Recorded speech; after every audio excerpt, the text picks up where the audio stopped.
Welcome back to our conversation with the senior senator from Massachusetts, Elizabeth Warren. Senator, you and GOP Senator Roger Marshall have co-sponsored a crypto regulation bill that would largely, I'm sure you'll correct me if I'm wrong on this, it would largely strip the veil of privacy from crypto transactions.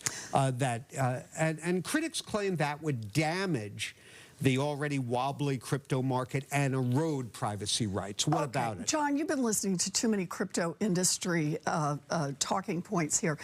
Think of it this way. Right now, there are money laundering rules so that you can't use the financial system to be able to finance illegal activities. They apply to banks, they apply to credit cards, they apply to gold traders, they apply to stockbrokers, they apply to pretty much every way that we move value, both nationally and internationally. Guess who they don't apply to? They don't apply to crypto. And here's the problem.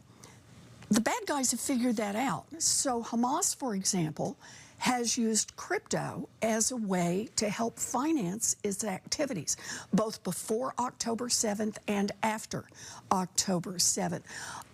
Countries like Iran and North Korea and Russia have used crypto to be able to evade sanctions. Drug traffickers, the kingpins at the top, they use crypto as a way to be able to move their money around and their activities. Ransomware, you know ransomware, right?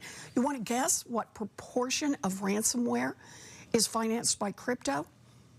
100%. The whole business model doesn't work without crypto. So this is not about regulating crypto elsewhere, whether it's the SEC or the CFTC. What this is about is saying that crypto has to follow the same rules as every other financial transaction system in order not to be used by the terrorists, the drug traffickers, and the crypto criminals.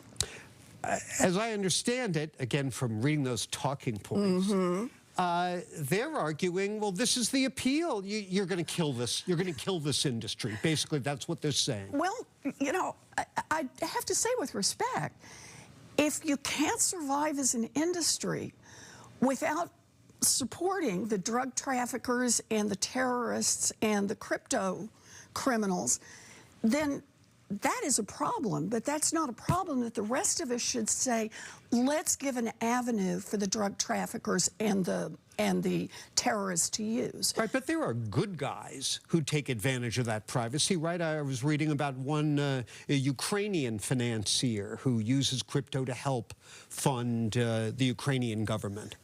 And good for them. Then they won't have a problem with following the anti-money laundering rules that just say it can't be used by terrorists and drug traffickers. And by the way, the Treasury Department just this week, just a couple of days ago, sent over a term sheet saying, in effect, in order to enforce the law and protect us and protect other nations around the world, we need this bill that Senator Marshall and I have put forward, bipartisan bill, and we're getting a lot of support for it. We need this bill in place to be able to shut down terrorist financing.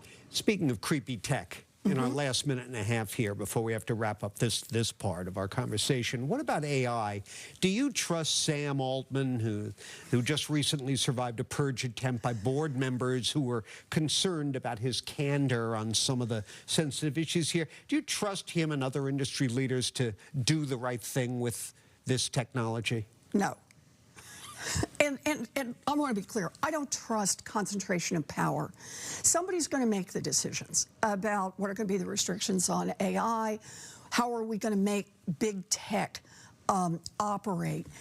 And that can either be some billionaire privately on his or her own, we've watched that in other places in big tech, or we can say, you know what, we need to actually build some rules of the road that represent all of us and make sure that, for example, privacy is being protected by all of us, make sure that people's work is being protected by all of us. And that's the role that government plays. Government says we're going to represent what is right to keep a market working, but also what is right for the personal security and safety of all of our people. So I want to see some regulation here. So just to put a period on it, you're not crazy about the Elon Musk model of corporate governance we've been seeing?